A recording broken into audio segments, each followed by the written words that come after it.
విష్ణు పురాణము. గురువైన పరాశరుడు శిష్యుడైన మైత్రేయుడికి విష్ణు పురాణాన్ని ఇలా వివరిస్తున్నాడు. క్షపివృద్ధుని సంతతి మిక్కిలిగా విస్తరించింది.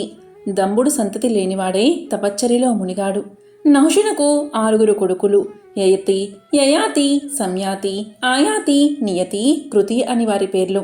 యతి రాజ్య సుఖాలు అంగీకరించగా యతీశ్వరుడు అయిపోయాడు. యయాతి రాజ్యాభిషిక్తుడై శుక్రుని కూతురైన దేవయానని వృషపర్యుని పుత్రి అయిన శర్మిష్ఠును పరిగ్రహించి ఆనందంగా ఉండేవాడు. యదువు, దుర్వసువు అనేవారు దేవయాని కొడుకులు. ద్రుహ్యుడు, అసువు, పూరుడు అనేవారు శర్మిష్ఠ కొడుకులు. యయాతి శర్మిష్ఠను ఎక్కువ ప్రేమగా చూస్తూ దేవయానుని అంతగా చూడకపోవడం తెలిసి శుక్రుడు అల్లుణ్ణి శపించాడు. ముసలివాడవు అవుదువుగాక అని. ముసలితనం ఓర్వలేక యయాతి శుక్రుణ్ణి ప్రార్థించి అనుమతి పొంది ఒకనాడు కొడుకులందరినూ రప్పించి వారితో అన్నాడు, ఈ ముసలితనం వల్ల భోగానుభవం లేక చింతకు గురయ్యాను. నా కోరిక తీరే వరకు మీలో ఎవరో ఒకరు మీ యవ్వనం నాకిచ్చి ఈ ముసలితనం తీసుకోవాలి. అలా తీసుకున్న వారికి రాజ్యాధికారం ఇస్తాను. ముసలితనం ఎవరైనా అంగీకరిస్తారా? కడసారి వాడు పూరుడు తప్ప ఎవడూ అంగీకరించలేదు. యయాతి కోపగించి, ఒరే, మీ కొడుకులు రాజ్యార్హులు కాకపోదురుగాక అని శాపమిచ్చి పూరునికి తన ముసలితనమిచ్చి వాడి యవ్వనం తాను గ్రహించి చిరకాలం యథేచ్ఛగా కామోపభాగాలు విశ్వాచి అనే అప్సరసతో సహా అనుభవించి ఒకనాడు తన మనసులో అనుకున్నాడు, ఇన్నాళ్ళు వివిధ భోగాలు అనుభవించాను, వెలితిలేదు. తల వెంట్రుకలతో సహా శరీరబలం జీర్ణించినా ముసలితనం వచ్చినా ఆశలు జీర్ణించవు. అవివేకులు ఆశకు చుట్టుకుపోయి వివిధ దుఃఖాలు అనుభవిస్తారు. వివేకులు ఆశలకు లొంగక సుఖశాంతులు అనుభవిస్తారు. నేను చాలా కాలం విషయ సుఖాలతో గడిపాను, కానీ ఇంకా ఆ కోరిక తీరకుండా నాలో గంతులు వేస్తూ ఉంది. ఇక చాలును, ఆ ఆట కట్టించాలి. ఈ సుఖాలు భోగాలు అణచుకుంటే ఆ ఆశ అడుగంటుతుంది, అడుగంటాలి అని ఒక నిర్ణయానికి వచ్చాడు. పూర్ణకు యవ్వనం ఇచ్చి వాని నుంచి ముసలితనం తీసుకున్నాడు. వానికి పరిపాలకుడుగా పట్టాభిషేకం చేశాడు. తపశ్చర్యకు అడవికి వెళ్ళిపోయాడు. పూరుడు నలుదిక్కులాగల రాష్ట్రాలకు వరుసగా తన అండలను పరిపాలకులుగా నియమించి అంతకు అధినేతగా తానంటూ రాజ్యపాలన చేస్తూ ఉండేవాడు. ఇక యయాతి కొడుకుల్లో పెద్దవాడైన యదువు వంశకథ చెప్తాను విను. యదువంశ కథ. చరాచర భూతకోటికి ధర్మార్థ కామమోక్షాలను ప్రసాదించే నారాయణుడు అవతరించిన మంచి వంశం యదువంశం. పరమ పవిత్రుడైన హరి, కృష్ణుడనే పేరున ఆ వంశంలో పుట్టి పెరిగిన ఆ పవిత్ర వంశం కదా విన్నవారికి పరమ శుభాలు కలుగుతాయి అని పరాశరుడు యదువంశ కథ వివరించి మైత్రేయుడికి చెప్పాడు. యదువుకి 4 కొడుకులు. 4 పురుషార్థాల్లాగా సహస్రజిత్తు, క్రోష్టుడు, అనలుడు, నహుషుడు అని వారి పేర్లు. వారిలో సహస్రజిత్తునకు శతజిత్తుడు, వాడికి హేహయ తాళజంగా వేనహయులని 3 కొడుకులు. హేహేనుకు ధర్ముడు, వాడికి కుంతలుడు పుట్టారు. కుంతలుని పేరుతో ఆ దేశానికి కుంతల దేశం అనే పేరు వచ్చింది. కుంతలుని కొడుకు సభాజిత్తు, వాడి కొడుకు మహిష్మంతుడు. మహిష్మంతుని పేర మాహిష్మతీపురమైంది. మహిష్మంతుని కొడుకు భద్రశ్రోణి, వాని కొడుకు దుర్దముడు, వాని కొడుకు ధనకుడు, వాని కొడుకులు కృతవీర్యుడు, కృతాగ్ని, కృతధర్ముడు, కృతాజుడు. కృతవీర్యుని కొడుకు 1000 చేతులు కలవాడు, వాడి పేరు అర్జునుడు.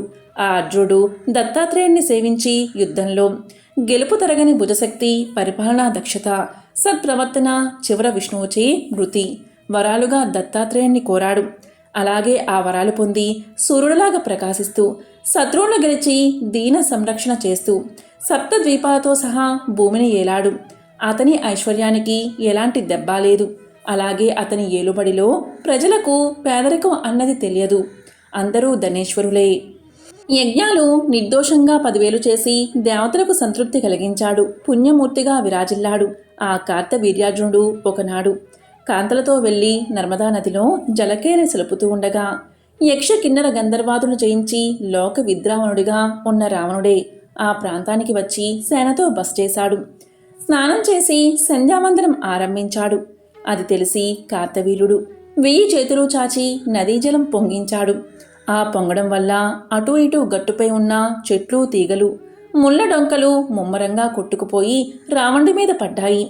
దానితో కోపగించి గట్టుకు వెళ్ళి తన సేనతో కార్తవీర్యుణ్ణి ఎదిరించాడు రావణుడు. కార్తవీర్యుడు అలాగే ఎదురించి పశువును పట్టి ఈడ్చినట్లు రావణుణ్ణి ఇచ్చి కాళ్ళు చేతులు సంకెలతో బంధించి చెరసాలలో చాలా కాలం ఉంచాడు. తర్వాత పులస్తుడు వచ్చి నయానా చెప్పగా విడిచిపెట్టాడు. ఇలాగా శత్రుభీకరుడై ప్రజాక్షేమంకరుడై కార్తవీర్యుడు చిరకాలం పరిపాలన సాగించాడు. కాలావసానం సమీపించగా నారాయణాంశతో అవతరించిన పరశురాముని గొడ్డలి దెబ్బకి గురై తను త్యాగం చేసి పరమపదం చేరాడు. ఆ కార్తవీరునికి 9 కొడుకులు. వారిలో సూరసేనుడు, వృషసేనుడు, మధువు, జయధ్వజుడు అనేవారు ముఖ్యులు. వారిలో జయధ్వజుని కొడుకు తాళజంగుడు. వానికి 9 కొడుకులు. వారిలో మొదటివాడు వీతిహోత్రుడు. వాడి తమ్ముడు భరతుడు. భరతునకు వృషుడు, వృషునకు మధుడు. వాడికి వృష్టి ప్రసిద్ధులు. వృష్టి పేరుతో వంశం పేరు పొందింది. ఇక యదుపుత్రుడు కృష్టుడు. వానికి వంశాకారుడైన కొడుకు కలిగాడు. వాడి పేరు ధ్వజనీసుడు. వాని కొడుకు స్వాతి. వాని కొడుకు రుశంకుడు. రుశంకుని కొడుకు చిత్రరథుడు. వాని కొడుకు శశిబిందుడు.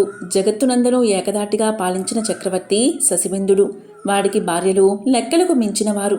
అందరినీ సమదృష్టితో చూస్తూ ఇష్టమైన వస్త్రాలను సమకూర్చు సవిలాసంగా ఆనందపరుస్తూ ఉండే శశిబిందువులకి ఆ భార్యల యందు కొడుకులు పుట్టారు. 10 కోట్ల మంది. అందరూ విద్యావంతులు, బుద్ధిమంతులు, బలవంతులు. వారి సహాయంతో శశిబిందుడు 7 దీవుల భూమిని ఎదురు లేకుండా పాలించాడు. ఆ రాజకొడుకుల్లో పెద్దవాడు పృథుశ్రవుడు. పట్టాభిషిక్తుడై నేలనేలాడు. వాని కొడుకు దముడు. వాని కొడుకు ఉసనుడు. ఉసనుడు ద్విజులకు సంతృప్తిగా దక్షిణ ఇచ్చి యజ్ఞాలు చాలా చేశాడు. వాటిలో చెప్పదగినవి 10 అశ్వమేధాలు. వాని కొడుకు ఇతవుడు. ఇతవుని సుతుడు మధువు. వానికి 5 కొడుకులు. పరాజితుడు, రుక్ముడు, పృథురుక్ముడు, జామగుడు, ఫలితహరుడు అని వారి పేర్లు. వారిలో జామగుడు శైబ్య అనే కాంతను పెళ్లాడి దానికి వసుడై అది వానికి లొంగుబాటుతో ఉండి రాజసంగా ఇద్దరూ కాలం గడుపుతున్నారు. భార్యలకు లొంగి తిరుగుతున్న భర్తల్లో ముందు చెప్పవలసిన వాడు శ్యామగుడే అని లోకుల మాట. క్రమంగా రాజ్యపాలన కూడా భార్య చేయడం, దానికి దాసోహమని శ్యామగుడు చేతులు కట్టుకుని బంటులాగా నడుచుకునే దశకి దిగజారింది వాడి బతుకు. ఎలా ఉన్నా సంతానం లేదు. ఆలోచించాడు. భార్యతో సహా అడవికి వెళ్ళాడు. తపస్సు ఆరంభించాడు. అంతటా శత్రురాజులు సేనలతో వచ్చి వాడి నగరాన్ని, రాష్ట్రాన్ని ఆక్రమించారు. ఆ సమాచారం చారుల వల్ల విని ఏమంటావని భార్యని అడగగా వెళ్ళి వాళ్ళని జయించి నగరం, రాష్ట్రం స్వాధీనం చేసుకుని రమ్మన్నది. వెళ్ళాడు. వజ్రాయుధం లాంటి బాణాలు ప్రయోగించి శత్రురాజుల సేనను కంటపడిన వారిని చిత్రవధ చేశాడు. వాడి పరాక్రమం, బాణప్రయోగం తెలిసి నిలవలేక శత్రురాజులు పారిపోయి కొండగుహల్లో దూరిపోయి ప్రాణాలు దక్కించుకున్నారు. రాజు వారిని అలా విడిచి తిరిగి వస్తూ ఉండగా దారిలో ఒక రాజకన్య కనిపించింది.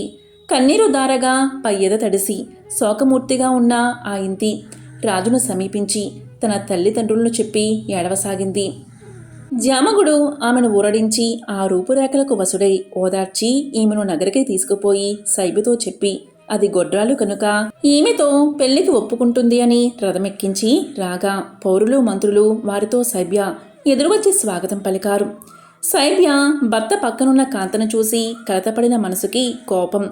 ధూపం వెయ్యగా చురుచురులాడే చూపులతో చూస్తూ అన్నది, ఎవరిది?